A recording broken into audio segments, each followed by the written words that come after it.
क्योंकि उनको भी कुरैश की तरह दीनी इस्लाम से खतरा था। ताइफ की आब वो हुआ अच्छी थी। वहां की सरजमीन बिल्कुल बागाराम थी। अंगूर और दूसरे फलों की पैदावार बेउंतहा थी, इसलिए इशराफ कुरैश गर्मियां वहीं गुजारते। फिर अरब का मशहूर बतलात भी वहीं था, जो काबा ही की तरह ज़ियारतगाह खास वो आम था। इन खुसूसियात की वजह से ताइफ भी अरब की बहुत खास और मुतबरक बस्ती थी।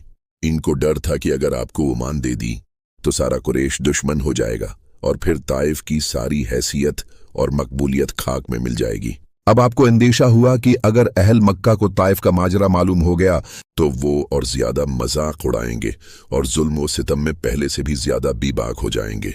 चनांचा वहां से रुखसत होने लगे तो सकीफ, ताइफ का एक कबीला है, कि एक सरदार से आपने फरमाया, तुम लोगों ने मेरी बात तो नहीं मानी, लेकिन कम अज कम मेरे मामले को पोशीदा रखो।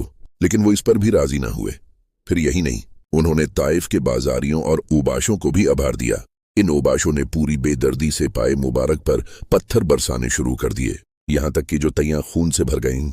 जब आप जख्मों से नड्ढाल हो जाते और पत्थर खाते खाते बेदम हो जाते तो बैठ जाते, मगर जालिमों को अब भी तरस न आता। वो हाथ पकड़कर खड़ा कर देते और जब आप चलने लगते तो फिर पत्थर बरसाते, साथ ही गालियां भी देते और तालियां भी बजाते। अफ दुनिया इंसानियत कितना अजीब और अलमनाक मंजर था ये। वो अबर लुत्फ जिसके साए को गलशन तरसते थे, यहाँ ताइफ में उसके जिस्म पर पत्थर बरसते थे।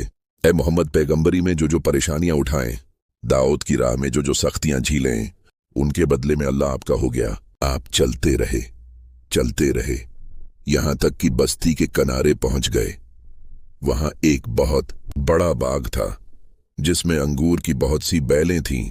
जगह जगह खुशनुमा खूशे लटक रहे थे। ये सिलसिला अभी जारी